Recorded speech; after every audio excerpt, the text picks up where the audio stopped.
안녕하세요, 딴쌤입니다. 이번엔 사전증여인데, 사전증여란 말은 좀 생소할 수도 있을 것 같아요. 이건 이제 돌아가시기 전에 미리 자산을 이제 증여를 하는 건데, 상속세 절세 수단으로 많이 활용이 돼요. 근데 그 전에 이 상속세와 증여세 근본적인 차이점 먼저 설명드릴게요. 상속세와 증여세는 일단 재산이 무상으로 이전함에 따라서 발생하는 세금인 거고, 또 적용되는 세율도 같거든요. 또 이제 돌아가시기 전 10년 안에 증여된 재산은 이게 이제 사전증여 재산이죠. 이런 사전증여 재산은 상속세 계산할 때 합산해서 정산하는 구조예요. 그래서 이제 상속세와 이 증여세는 떼려야 뗄 수 없는 관계이긴 한데 근본적인 구조는 많이 달라요. 증여세는 재산을 증여받는 수증자를 기준으로 증여세를 부과를 하고, 이를 재산 취득자를 기준으로 한다 해서 취득가세라고 해요.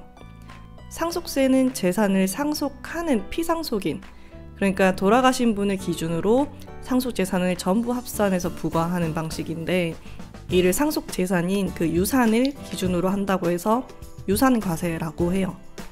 그러니까 증여세는 받는 사람 기준인 거고, 상속세는 원칙적으로 상속인들과는 무관하게 이를 물려주는 사람 기준이라고 보시면 돼요.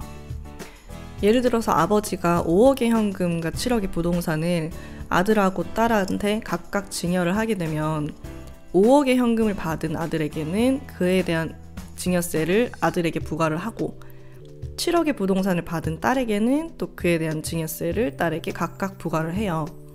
근데 아버지가 돌아가시면서 5억의 현금과 7억의 부동산을 아들과 딸이 각각 상속을 받게 되면은 누가 상속받았는지 상관없이 총 12억 원에 대해서 상속세를 일단 계산한 다음에, 그러고 나서 상속인별로 각자 납부할 상속세를 나누게 되는 거예요. 이런 경우는 어떨까요? 아버지가 사전에 살아계실 때 7억의 부동산을 딸에게 증여를 했는데 돌아가시면서 아들이 5억의 현금을 상속받게 된 거예요.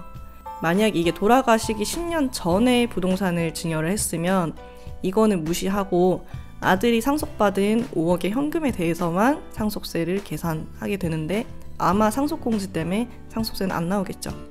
근데 돌아가시기 10년 안에, 그러니까 즉 7년 전에 부동산을 증여를 했으면 이 부동산 가액 7억을 상속재산인 현금 5억에 합산을 해가지고 상속세를 계산해요. 근데 이때 합산하는 가액은 증여할 당시 부동산 가액이에요. 그래서 만약에 돌아가신 시점에 이 부동산의 시세가 10억이라도 7억만 합산하게 되는 거예요. 그리고 이 돌아가시기 전에 증여했던 이 부동산을 사전증여 재산이라고 하죠. 이런 식으로 부동산이 지속적으로 오른다는 전제가 있을 때 돌아가시기 전에 미리 사전에 부동산을 자녀에게 증여를 해서 상속재산 가액을 좀 떨어뜨리는 방법으로 상속세 절세하는 데 활용이 되는 거예요. 근데 다만 여기 주의할 점이 두 가지가 있는데, 첫 번째로는 부모님 설득을 잘 해야겠죠. 네, 괜히 잘못 얘기했다가 심기만 불편하게 할 수도 있어요. 그리고 증여 받던 안 받던 당연히 효도는 끝까지 해야 되는 거고요.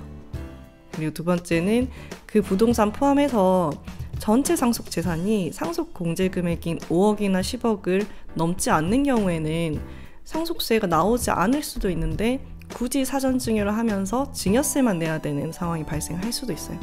그래서 이거는 따져보시고 어떤 게 유리할지, 또 미리 대비해야 할 게 있을지 고민해보는 것도 좋을 것 같습니다. 네, 여기까지 하겠습니다. 감사합니다.